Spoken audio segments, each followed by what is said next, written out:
Hello and welcome back to Stop and Go F1 for this, the start of our testing coverage with the testing preview.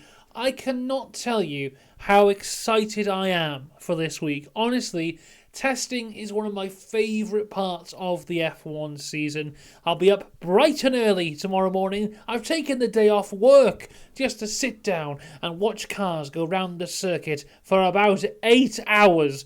It's incredible. What I would say is right now is the last time you can properly make any outlandish predictions. Right now is the last time you can sit here and go, you know what, Haas are going to be world champions. And you know what, no one can tell you you're wrong right now. This time tomorrow, they can go, oh no, you're wrong about that. But right now, they can't for certain. And that's the wonderful time to be in. Testing, it's going to be great. We've got 3 days coming up. As I said, off tomorrow. I'm also off on Friday. I am working Thursday, but we'll have some coverage of that nonetheless.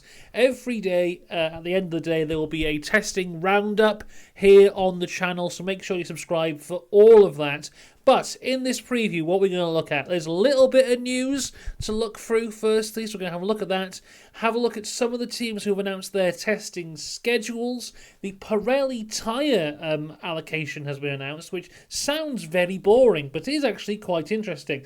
I'll be making a few predictions, and then the people who've been on the channel for a while will know all about this, but it will be the first special helmet street of the year. My goodness. What a time we are having here on the channel. Thanks to everyone who's been watching all the stuff over the winter break as well. The amount of growth this channel has had in the time when Formula 1 hasn't been on has been incredible. So for F1 to come back now, if you're new to the channel, thank you very much. If you were here with us last year, thank you very much. It's the second season for us covering here on Stop and Go F1. It's not my second season as a fan. I don't even know how many seasons I've been watching at this point, since I was a little wee babby boy. But yes, we're ready to go. Let's start with the testing news. And firstly, we have to talk about Christian Horner. Again, because of course the ongoing investigation into him is an ongoing investigation, but he will be at testing in a move that surprises nobody. I mean, considering how much of a focal point he was with their launch, the fact that he'll also be at testing, I don't think is a surprise whatsoever. So Christian Horner will be there and probably be asked the same question a million times and just go, well, I deny all allegations and I back the investigation thoroughly and I hope that we can get to a conclusion as soon as possible. So that'll be fun to listen to a million times, and I imagine Ted Kravitz is going to have a wonderful time with it. We'll have to wait and see. But on the Red Bull, there has been some speculation that the actual Red Bull car they showed at launch, which was very reminiscent of a Mercedes car from the start of last year, some people are saying that's not real, and that they put that car out there as a joke, as a launch car joke, to be like, haha, look, we're going to trick them. We're going to make them think that we've made a Mercedes, and at testing we're going to pull out with an entirely different car. I don't think that's true, because they've also done their shakedowns where you record all their media and stuff. So why would they record all their media for the year on a car that isn't going to be this year's car? That to me doesn't really make much sense. But if they have done it, I mean, that's pretty cool. I imagine them showing that car at the launch. I imagine that a lot of other teams went, what the hell have they done? Because every team is very slowly moving towards having their own Red Bull. And now Red Bull have gone, you're copying us. Well, we're just going to make something completely different. And if they come out the gates with something completely different and are still the fastest team on the grid, I mean, that'll get people thinking, and I look forward to seeing it tomorrow, because I don't think it will be an entirely new car. Whereas, yeah, it'll be this. I'm 90% sure it'll be the launch one. So Red Bull there have been very open with what their car looks like. A team that's been very secretive is Williams. Now, Williams had their shakedown today. The last team to have their shakedown, I believe, and they haven't used all their mileage. They're going to use some of their mileage later on in the year.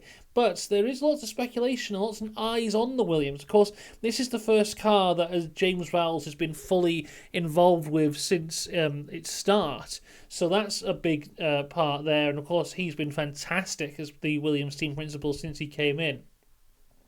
But people seem to think that they've got something big here. And you know what? I'd love it if they did. I love the Williams team, and I hope they have got something good here.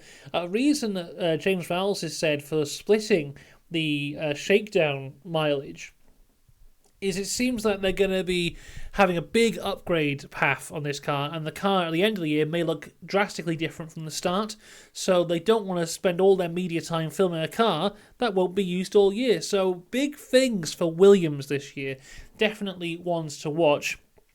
A team which maybe you won't want to watch as much is Haas, who have come out and said basically, we will be at the back of the grid at the start of the year, and we're going to have a good upgrade path, and hopefully we'll climb up towards the end, which is the opposite of what Haas normally do. They normally come out the gates quite well, then fall off.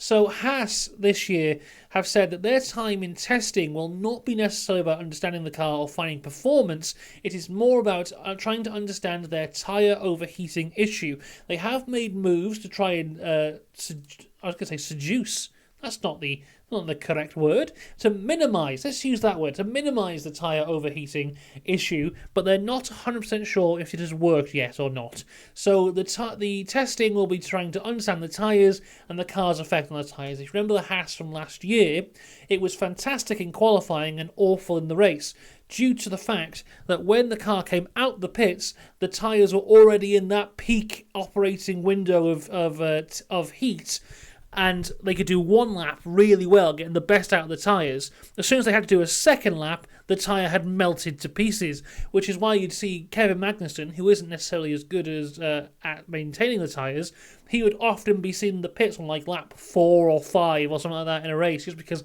the tyres were just melting. So hopefully they're looking to fix that.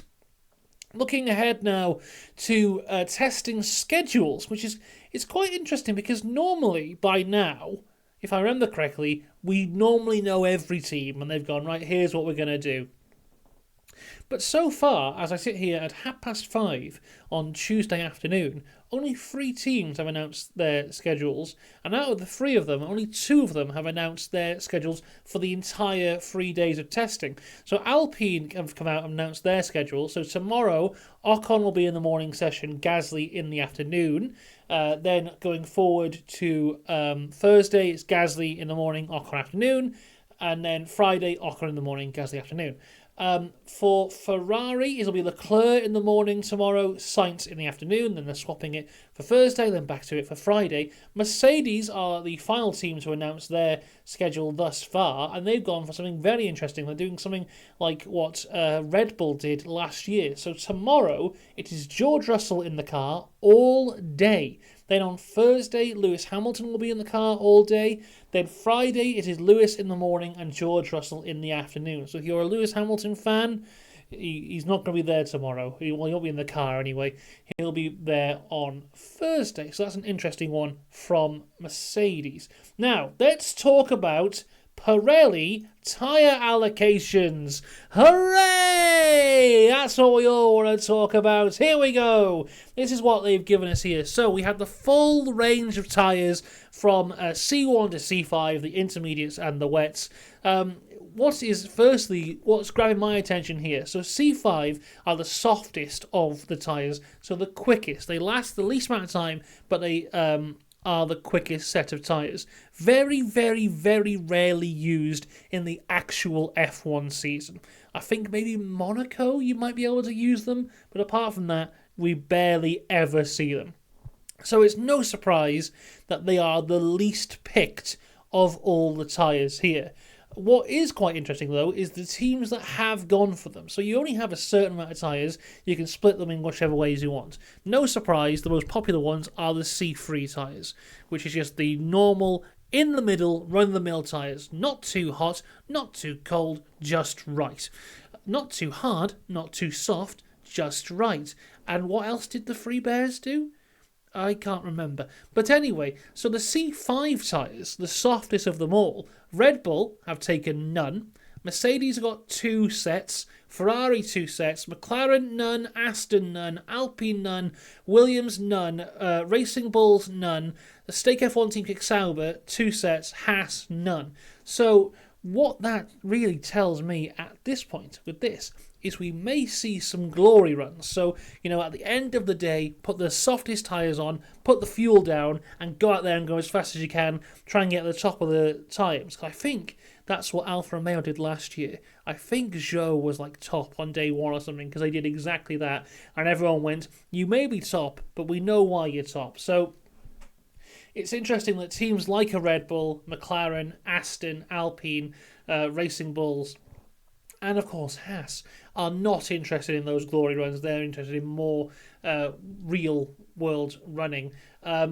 They have the intermediates and the wet tyres. I would say they won't be using them, but there was the F2 test in Bahrain. It was either last week or the week before, and the heavens opened with very heavy rain on the first day of their test there. So F2 had a lot of testing out in the rain, in the desert. So who knows if we'll need the intermediates or wets. What's also quite interesting, just looking at this as well, is that McLaren and Alpine have not got any C4 tyres either. So they've just gone for the C1, C2, C3. I'm wondering, are they the 3 tyres that we will have for the Bahrain race? That would be my guess in a couple of weeks. So they're really testing the car, but also preparing for the race, understanding the tyres as best as they possibly can. Alpine, lot of hard tyres there. 11 sets of hard tyres. McLaren are the second with 7. So there's a big gap there between the two. So I don't expect to see Alpine anywhere near the top of the times throughout the next 3 days with the tyre allocations they have gone for. But I do think it's interesting as to who wants softs, who doesn't. I think that is rather interesting. Let me know. What are your thoughts on the Pirelli tyre allocation? Let me know in the comments down below. Anyway, prediction times, everyone. We're doing some little predictions now of who I think is going to be good, who I think is going to be bad. So, who do I think is going to be good? Red Bull, obviously. Red Bull coming off the back of the most dominant year in the history of Formula One, percentage-wise and race win-wise and all that kind of stuff. So I don't expect them to turn up here and go, oh no, our car is awful, because I think they know what they're doing. So I wouldn't be surprised if when we're looking back over this we go, yeah, Red Bull are the fastest. So that's not really an interesting prediction there. So I've got a more interesting prediction for you. I think Racing Bulls will be the ones that a lot of people are talking about at the end of this. I don't think in terms of like they're going to go for the championship, but I think they would have made a significant step up, closing that gap between the back and the front of the grid. Also, here's something interesting for you.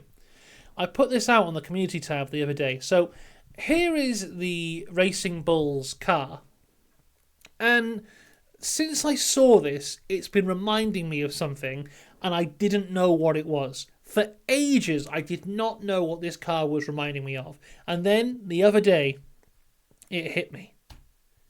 It is the Buffalo Bills, the American football team, or as the Americans call it, the football team, the Buffalo Bills. So, from now on, this is not Racing Bulls. This is Racing Bills is their name now, and also not only is it a little joke on like the Buffalo Bills, but also like because they get paid lots of money for their sponsorship, so it's like bills as in money. It works on multiple layers. It's a very funny joke. Thank you very much. But yeah, I think they're going to do pretty well going ahead into testing. As for who's going to be bad, now the obvious one. Haas are going to be bad, and I think we can say that with pretty much a lot of confidence at this point. They've come out and said, we're going to be bad, so they'll be bad.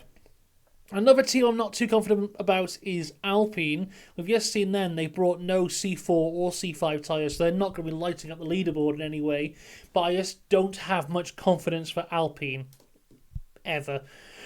Yeah, and the final team that I'm going for who might be bad, and you know what? I'll be very happy to be wrong on this one, but I'm not confident about McLaren. Now, I made a video last week about what was concerning me about McLaren. So go check that one out if you want to see it there. But, you know, it's a bit of an F1 tradition now that McLaren turn up to testing and they're a bit rubbish. They're not ready. They're not prepared. Then they go out throughout the year and get better. The leap they made in performance last year was unbelievably incredible. But I don't think they're going to be as bad as they were this time last year. But I don't think McLaren will be up there with your likes of your Red Bulls or your Ferrari. I think they'll be leading the way. McLaren will be kind of in the middle. But McLaren definitely wants to watch throughout the year, maybe just not here. Right, it's time, everyone.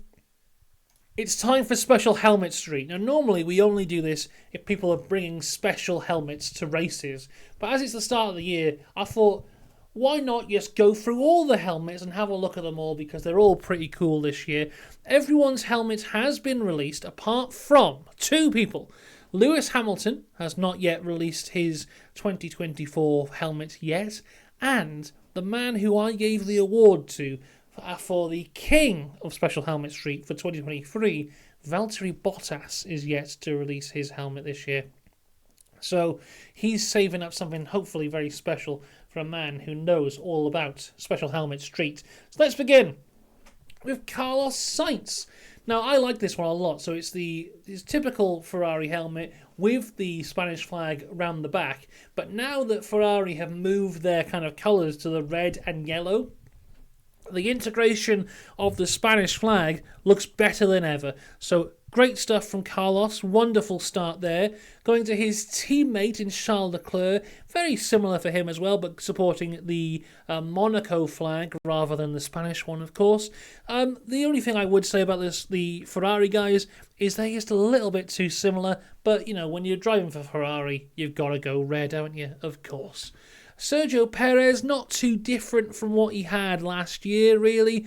The same. Well, the thing is, if you're driving for a Red Bull team, your helmet layout is kind of dictated to you, and you've got to just put whatever you want around that. But, you know, still looking pretty good for Checo. Here's Verstappen's helmet. I like this one a lot, actually.